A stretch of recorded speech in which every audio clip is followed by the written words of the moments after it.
La crisis que padecemos en la actualidad tiene un carácter de crisis sanitaria y que está deviniendo en una crisis económica. Como crisis sanitaria y para resolverla necesitamos antivirales y vacunas, pero no los tenemos. Y por ello hemos optado por aislarnos, hemos optado por parar la economía y además hacerlo en el caso de España de una forma general y no selectiva como han hecho otros países.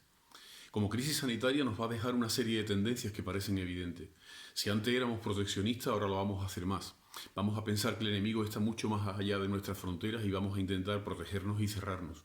Esto puede hacer que incluso las propias empresas, esa deslocalización que habían tenido de producir fuera, también se lo replanteen. Por otro lado, en el mundo de antes, el turismo se había convertido en una necesidad. La gente viajaba y lo hacía con mucha facilidad, con mucha frecuencia. Y eso para un país turístico como España era una fuente de crecimiento y una fuente de riqueza. Yo creo que eso se va a resentir bastante. Y en tercer lugar, vamos a entender que las pandemias es un riesgo que existe y es un riesgo sobre el cual vamos a tener que tomar toda una serie de planes de contingencias para poder evitarlo.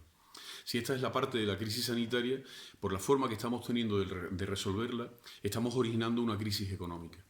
La crisis económica derivada del parón que estamos sufriendo, en primer lugar está originando unas tasas de desempleo muy altas que yo creo que van a seguir en los próximos meses. Y por el otro lado, como estamos dando muchas ayudas sociales, que lógicamente es la forma de paliar esta situación de parón, pues va a dejarnos un déficit muy alto y como consecuencia una deuda que con posterioridad tendremos que financiar. Aquí va a estar la clave de si vamos a tener una crisis más larga o menos larga. Hay quien habla de una V, hay quien dice una W. Yo creo que va a ser una W. Vamos a caer, después vamos a resurgir y cuando tengamos que estabilizar el déficit y ver qué es lo que hacemos con la deuda, volveremos otra vez a caer. En la forma en que la Comisión Europea, la Unión Monetaria, la Unión Europea decida ayudar o no a los países va a estar la clave.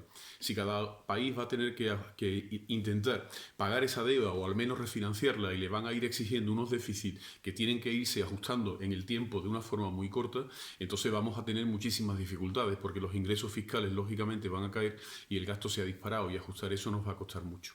Yo creo que ahí va a estar la clave. El aspecto quizás positivo que vamos a tener de toda esta crisis es la transformación digital en la que estamos absolutamente inmersos. Si antes las familias, en el caso de la economía española, se habían introducido mucho en el espacio digital, ahora lo han hecho de una forma ya global. Y si antes las empresas pensaban, muchas de ellas, que todavía no iba con ellas y que era algo que se mantenía al margen, ahora se han dado cuenta que es una absoluta necesidad. Este será el aspecto y a lo mejor quizás es el motor de nuestra futura economía.